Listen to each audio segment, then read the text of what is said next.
ಈಗ ಕಬಾಬ್ ಮಾಡೋದಕ್ಕೆ ಮಸಾಲೆ ರೆಡಿ ಮಾಡ್ಕೊಳ್ಳೋಣ. ಅರ್ಧ ಕೆಜಿ ಚಿಕನ್ಗೆ ಒಂದು ಈರುಳ್ಳಿ,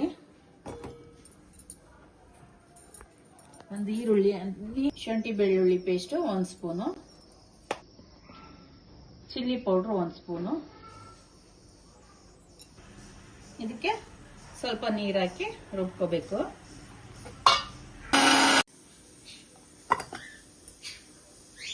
ಮಸಾಲೆನ ಚಿಕನ್ಗೆ ಸೇರಿಸ್ಕೊಂಡು ಮಿಕ್ಸ್ ಮಾಡ್ಕೊಳ್ಳೋಣ.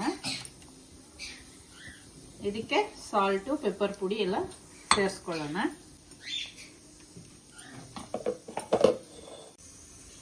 ಒಂದು ಸ್ಪೂನು ಗರಂ ಮಸಾಲ, 1 ಸ್ಪೂನು ಧನಿಯಾ ಪೌಡ್ರು, ರುಚಿಗೆ ತಕ್ಕಷ್ಟು ಉಪ್ಪು, ಸ್ವಲ್ಪ ಪೆಪ್ಪರ್ ಪೌಡರು, ಆಮೇಲೆ ಕೇಸರಿ ಕಲರ್ ಬೇಕಾದ್ರೆ ಕೇಸರಿ ಕಲರ್ ಸೇರಿಸ್ಕೊಳ್ಳಿ, ಇಲ್ಲಾಂದ್ರೆ ಅರಿಶಿನ ಹಾಕಿ ಕಲಸ್ಕೊಳ್ಳಿ.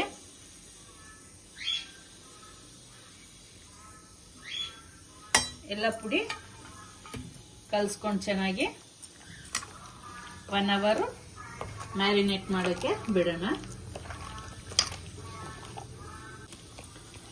ಇದಕ್ಕೆ 1 ಸ್ಪೂನ್ ಅಷ್ಟು ಕಾರ್ನ್ಫ್ಲೋರ ಮಿಕ್ಸ್ ಮಾಡ್ಕೋಬೇಕು. ಸ್ಪೂನ್ ತುಂಬ 1 ಸ್ಪೂನು ಕಾರ್ನ್ಫ್ಲೋರ್ ಹಾಕಿ ಮಿಕ್ಸ್ ಮಾಡ್ಕೊಳ್ಳೋಣ.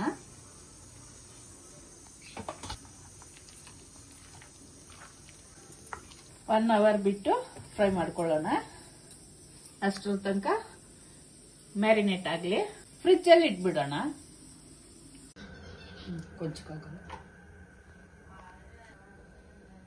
1 ಅವರ್ ಆಗಿದೆ ಮ್ಯಾರಿನೇಟ್ ಮಾಡಿ. ಈಗ ಎಣ್ಣೆಯಲ್ಲಿ ಬಿಡೋಣ.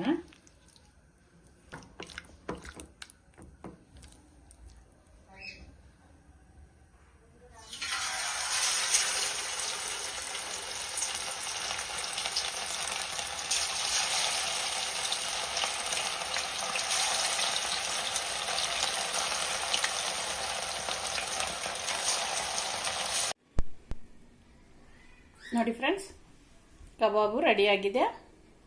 ಎಷ್ಟೋ ಥರ ಟ್ರೈ ಮಾಡಿರ್ತೀವಿ ನಾವು.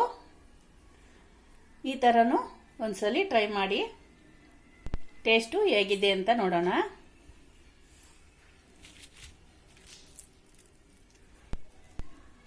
ನೋಡಿ ಫ್ರೆಂಡ್ಸ್,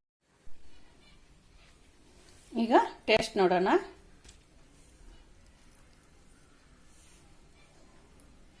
ಚೆನ್ನಾಗಿದೆ ಫ್ರೆಂಡ್ಸ್. ನೀವು ಈ ಥರ ಮಾಡಿ ತಿನ್ನಿ. ನನ್ನ ವಿಡಿಯೋ ಇಷ್ಟ ಆಗಿದ್ರೆ ಲೈಕ್ ಮಾಡಿ, ಶೇರ್ ಮಾಡಿ, ಸಬ್ಸ್ಕ್ರೈಬ್ ಮಾಡಿ, ಕಮೆಂಟ್ ಮಾಡಿ. ನನ್ನ ಚಾನಲ್ ನೋಡಿದ್ದಕ್ಕೆ ಧನ್ಯವಾದಗಳು.